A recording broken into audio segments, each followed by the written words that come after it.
Hello friend, मेरा नाम नितिन है और story with Nitin YouTube channel पर आप सबका स्वागत है। दोस्तों, आज इस वीडियो में हम सुनेंगे एक मज़ेदार कहानी।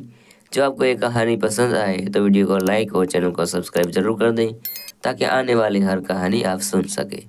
तो अब हम आज की कहानी शुरू करते हैं। दोस्तों, उस दिन सब काम पूरा करने के बाद मैं छत पर सोने के लिए चला गया। रात के करीब 1 बजे मुझे किसी के आने की आहट सुनाई दी।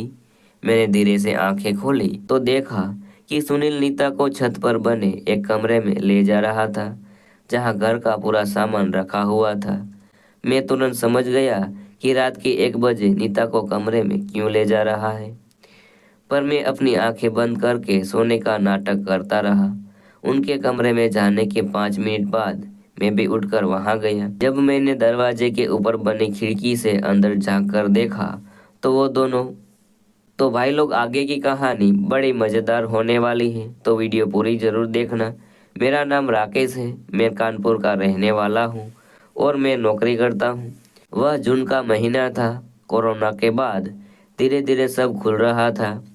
उसी समय कानपुर में मेरे एक फ्रेंड सुनील की बहन की शादी थी। मैंने वहां जाने से मना कर दिया क्योंकि मेरा काम उस समय ज़्यादा था, मगर उसके बार बार कहने पर मैं भी जाने के लिए तैयार हो गया। उसने यह भी कहा था कि उसकी जीएफ नीता भी आ रही है। मैं भी कोरोना की वजह से बाहर नहीं गया था, तो घूमने का मौका मिल गया था। मैं शादी के एक दिन पहले ही कानपुर पहुंच गया। मैं रोहित से मिला और उससे थोड़ी बातचीत हुई। करीब 1 घंटे बाद उसकी जीएफ भी आ गई। नीता एक बहुत ही सुंदर लड़की थी। वो 20 साल की एक जवान लड़की थी। मैंने आज उसे पहली बार देखा था। उसे देखते ही मेरा मन मचल गया। उस दिन सब काम पूरा करने के बाद मैंने खाना खाया और ज़्यादा गर्मी होने की वजह से मैं छत पर सोने के लिए चला गया। रात के करीब 1 बजे मुझे किसी के आने की आहट सुनाई दी। मैंने धीरे से आंखें खोली तो देखा कि सुनील नीता को छत पर बने एक कमरे में ले जा रहा था, जहां घर का कुछ पुराना सामान रखा हुआ था।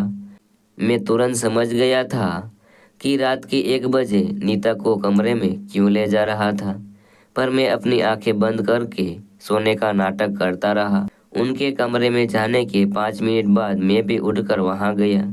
जब मैंने दरवाजे के ऊपर बनी खिड़की से अंदर झांक कर देखा तो वो दोनों अपना कार्यक्रम कर रहे थे। मैंने देखा कि नीता कुछ ज़्यादा खुश नहीं दिखाई दे रही थी।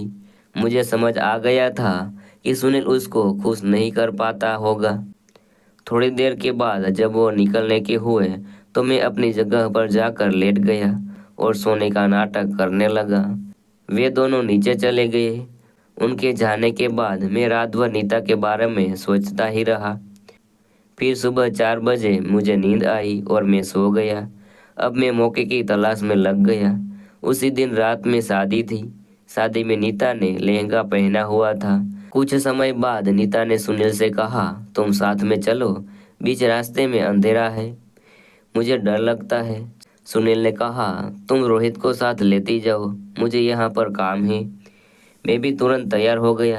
रास्ते में काफी अंधेरा था और कुत्ते भी भौंक रहे थे। मैंने भी मौका देखकर पकड़ लिया। वह गुस्से में बोली, यह क्या कर रहे हो तुम? मैंने कहा, यह तो कुछ नहीं, मैंने तो कल रात को न जाने क्या क्या देखा है। वह अनजान बनती हुई बोली, तुमने ऐसा क्या देखा?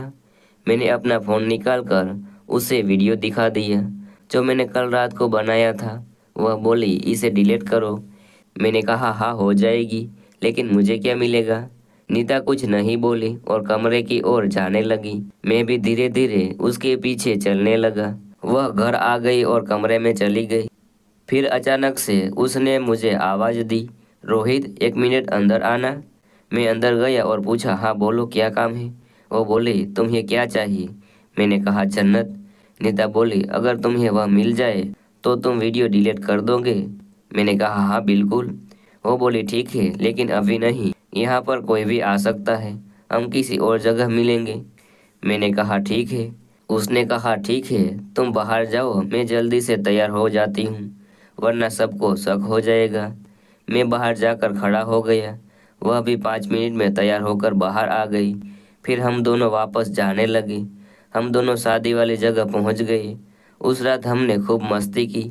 अगली सुबह मैं वापस घर आ गया। अब मेरी और नीता की फ़ोन पर बातें होने लगी थी। हम दोनों भी किसी मौके की तलाश में थे। कुछ दिनों के बाद मेरी मम्मी पापा को कुछ दिनों के लिए कहीं बाहर जाना था।